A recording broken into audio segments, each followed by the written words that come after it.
The Egyptian Book of the Dead is the ancient Egyptians' guide to the afterlife, and it may well be the world's first religious document.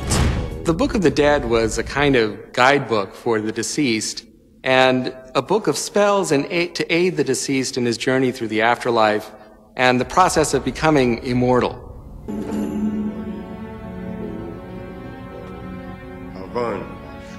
The final ritual in the mummification burial is the placement of the Book of the Dead.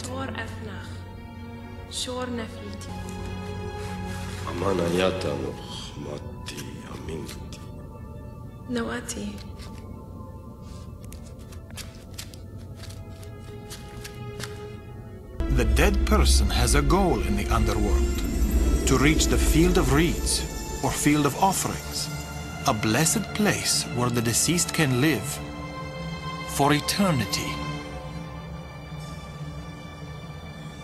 But to get to the Field of Offerings is a long, difficult journey fraught with many dangers. The spells included in the Book of the Dead contain protection from demons that might attack the deceased. Si Yuminafa Naka Deja Madata! Only through the spells in the Book of the Dead would you make it through the negative confessions.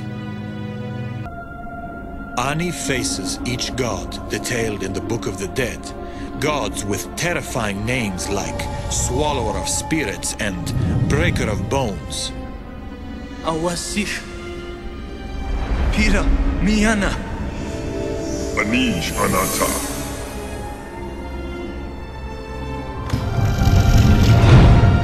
With each correct response from the Book of the Dead, Ani moves forward through the doors. Only after the final door will the soul of Ani meet the god Horus, the hawk-headed son of Isis and Osiris, who will escort Ani to his final test in the Hall of Judgment.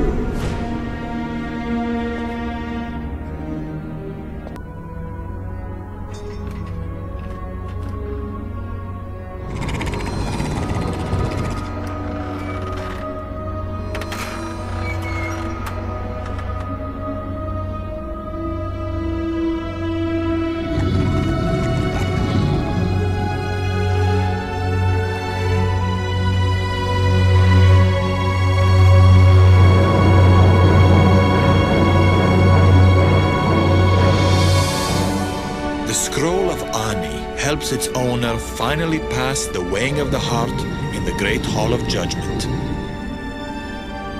He can now enter paradise in the blessed Field of Reeds. I think as long as we have human questions about the meaning of life and death, the Book of the Dead is actually going to remain quite relevant. The ancient Egyptians wrote that book not because they longed for death, but because they adored life and they wanted it to go on.